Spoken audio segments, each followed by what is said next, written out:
नमस्कार.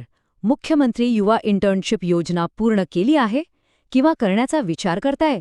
जर हो, तर तुमच्यासाठी एक खूप मोठी आणि चांगली बातमी आहे. सरकारने एक नवीन निर्णय घेतलाय, जो तुमच्या करिअरला एक नवी दिशा देऊ शकतो.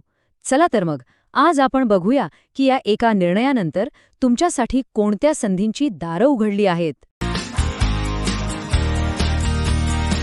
ही आजच्या काळातली जवळजवळ प्रत्येक पदवीधराची समस्या आहे, नाही का? कॉलेजमधनं ज्ञान मिळतं, डिग्री मिळते, पण कंपन्यांना काय हवं असतं? कामाचा प्रत्यक्ष अनुभव. मग ही जी दरी आहे ती भरायची कशी, हाच तर खरा प्रश्न आहे. आजच्या या विश्लेषणात आपण याच प्रश्नांची उत्तरे शोधणार आहोत. आपण बघूया की पदवी आणि अनुभवातली ही दरी नेमकी काय आहे, प्रशिक्षणाने तो पूल कसा बांधला, त्यानंतर पुढचं पाऊल काय, रोजगारासाठी कोणती नवीन दिशा मिळाली आहे, प्राधान्याचे नेमके फायदे काय आहेत आणि या सगळ्यामुळे भविष्याचं चित्र कसं दिसू शकतं. चला सुरुवात करूया आपल्या पहिल्या भागापासून, पदवी आणि अनुभवामधली दरी. ही नेमकी आहे तरी काय? अगदी सोप्या भाषेत सांगायचं झालं तर जिथे आपलं पुस्तकी ज्ञान आणि कामाच्या ठिकाणची खरी गरज यांच्यात एक अंतर तयार होतं, तीच ही दरी.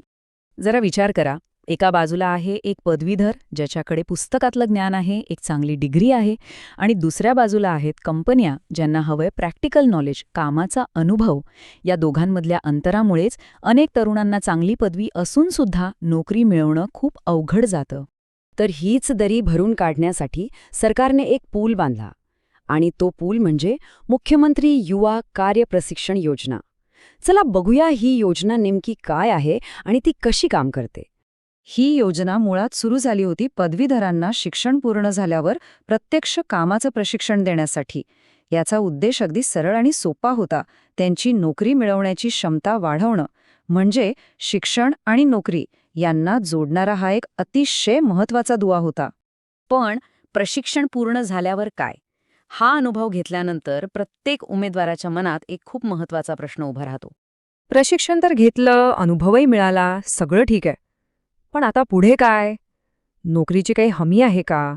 करिअरसाठी एक स्पष्ट आणि निश्चित मार्ग दिसतोय का? ही जी अनिश्चितता होती ना, ती अनेक तरुणांना सतावत होती. आणि याच अनिश्चिततेवर उत्तर म्हणून सरकारने एक नवीन निर्णय घेतला आहे. हा निर्णय म्हणजे या प्रशिक्षित तरुणांसाठी रोजगाराची नवी दारं उघडणारं एक खूप महत्त्वाचं पाऊल आहे. 20 फेब्रुवारी 2027 रोजी आलेल्या या शासन निर्णयाने एक मोठी घोषणा केली आहे. या योजनेतून प्रशिक्षण पूर्ण केलेल्या उमेदवारांना आता एक प्रकारचा प्रायोरिटी पास मिळालाय.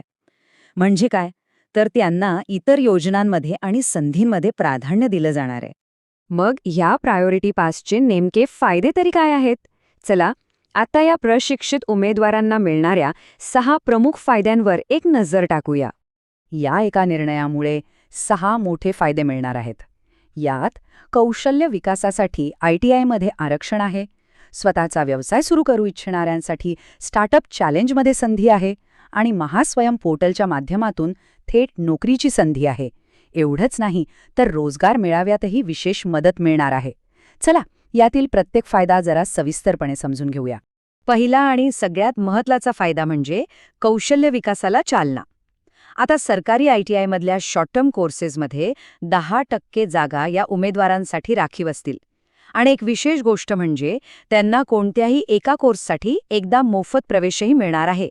ही खूप मोठी संधी आहे. आता ज्यांना स्वतःचा व्यवसाय सुरू करायचा आहे त्यांच्यासाठी ही एक मोठी संधी आहे. महाराष्ट्र स्टार्टअप चॅलेंजमध्ये एकूण जागांपैकी 10% जागा या खास प्रशिक्षित उमेदवारांसाठी राखीव ठेवण्यात आल्या आहेत. नवउद्योजकांसाठी हे एक उत्तम व्यासपीठ ठरू शकतं. तिसरा फायदा म्हणजे नोकरी शोधणं आता खूप सोपं होणार आहे. तुमची सगळी माहिती महास्वयं पोर्टलवर आपोआप जोडली जाईल. याचा अर्थ काय? तर कंपन्या तुम्हाला थेट शोधू शकतील आणि तुमच्या कौशल्यानुसार योग्य नोकरीच्या संधी तुमच्यापर्यंत पोचतील. म्हणजे आता संधी शोधावी लागणार नाही, संधी तुम्हाला शोधत येईल. एवढंच नाही तर एक संपूर्ण सपोर्ट सिस्टम तुम्हाला मिळत आहे. तुमची माहिती थेट उद्योग विभागाला पाठवली जाईल, रोजगार मेळाव्यांमध्ये तुमच्यासाठी एक खास कक्ष असेल, आणि खासगी कंपन्यांच्या विशेष प्रशिक्षणासाठीही तुम्हाला प्राधान्य मिळेल. म्हणजे प्रत्येक टप्प्यावर तुम्हाला मदत मिळणार आहे. तर ह्या सगळ्याचा महाराष्ट्राच्या तरुणांसाठी नेमका अर्थ काय आहे? या शेवटच्या भागात आपण या धोरणाचे संभाव्य परिणाम काय असतील आणि भविष्यातलं चित्र कसं असेल यावर एक नजर टाकूया. तर यातून लक्षात ठेवण्यासारखे 3 मुख्य मुद्दे आहेत. पहिला, आता 10% आरक्षणाचा थेट फायदा मिळणार आहे.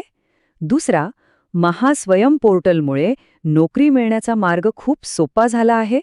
आणि तिसरा, करिअरच्या प्रत्येक टप्प्यावर मदतीसाठी एक संपूर्ण यंत्रणा तुमच्यासोबत उभी राहिली आहे.